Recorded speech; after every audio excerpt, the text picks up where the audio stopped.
Hey guys, Mr. Lehman here with my daughter Fiona and my son Wesley. Like you, we've been stuck at home for the last week because of the coronavirus.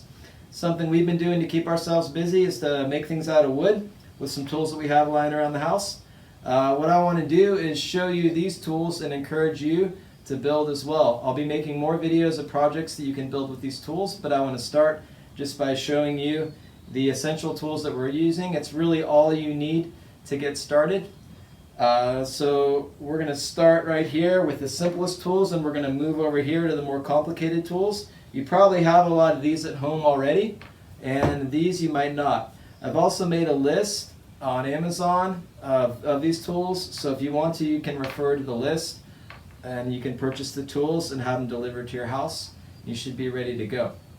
So we're going to start off first with this essential tool, the most important tool of all. What is this, guys? Pencil. This is a pencil. You gotta have a pencil, and the pencil's got to be what? Sharp. Yeah, always sharp. Next, Fiona, what's this? Tape measure. The tape measure. And what are these? What does the tape measure read, Wesley? What are Inches. these? Inches. We're gonna use a tape measure. Your tape measure needs to have inches on it. You don't want a tape measure with centimeters because the projects that we're going to be making are all going to be made in inches. Fiona, what do we got here? Glue. Yeah, what kind of glue is it, guys? Normal Elmer's glue, all white, all-purpose glue. Yeah, it's just normal white glue. You don't need any fancy carpenter's glue or anything like that. You probably have a bottle of this lying around at home. If you have yellow carpenter's glue, that's great too. But we use white glue for everything. It's non-toxic, it's cheap, it's great. Okay, you're also going to want some nails. These are 1¼ inch finish nails. Nothing too fancy about them. 1¼ inch is the right size for the wood that we're working with. If you don't have 1¼ inch finish nails, you can order these online as well. You might have some lying around your house. Now, what do we got here, guys? What's this? Hammer. This is a hammer. You probably have a hammer at home. You don't need anything fancy or special. This hammer here works great. Anything you've got will work, though. Forgot to mention safety goggles. Oh, I forgot to mention what, Wesley? Safety goggles. Safety goggles. You gotta have safety goggles. Thanks, bud. Yeah, don't forget, you need safety goggles. And I'll be putting a link on the Amazon wish list, too, that'll have a set of cheap safety glasses on them. Very good. And what are these, guys? What's this? Clamps. Yeah, not to be confused with the bench vise that we normally use in the shop. You're not going to get a bench vise. You're just going to get some clamps. You can use these clamps if you want, the Irwin Quick Grip style clamps, or you can also use these. These are a little bit more powerful. They're a little bit more difficult to use. Now, next, you may or may not have anything like this at home, but you are going to need a drill. So, if you have a cordless drill at home, you're already set. That's all you need. If you don't have a cordless drill at home, I'm going to recommend that you get one of these egg beater style drills. This is a great drill, huh, Fiona? Yeah, we use this all the time.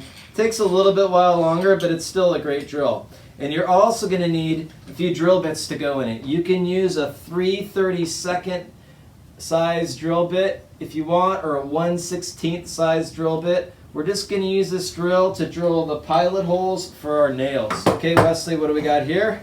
It's a square. It's a square, yeah, very simple square. You can find a link to this as well on the Amazon wish list. Simple square is all you need. You don't need anything fancy. And then we have this stuff here. Now, I would prefer if you guys actually bought this plane, this sandpaper, this honing guide, and finally this saw. If you already have a plane at home, you can use the plane that you have at home, but I would recommend that you buy this one. This is a very cheap block plane. What do I need? Block plane. You need a block plane, not one of those big planes. Yeah, you need a block plane. You don't really need a bench plane, so that's why we have this one, and this is actually pretty cheap too.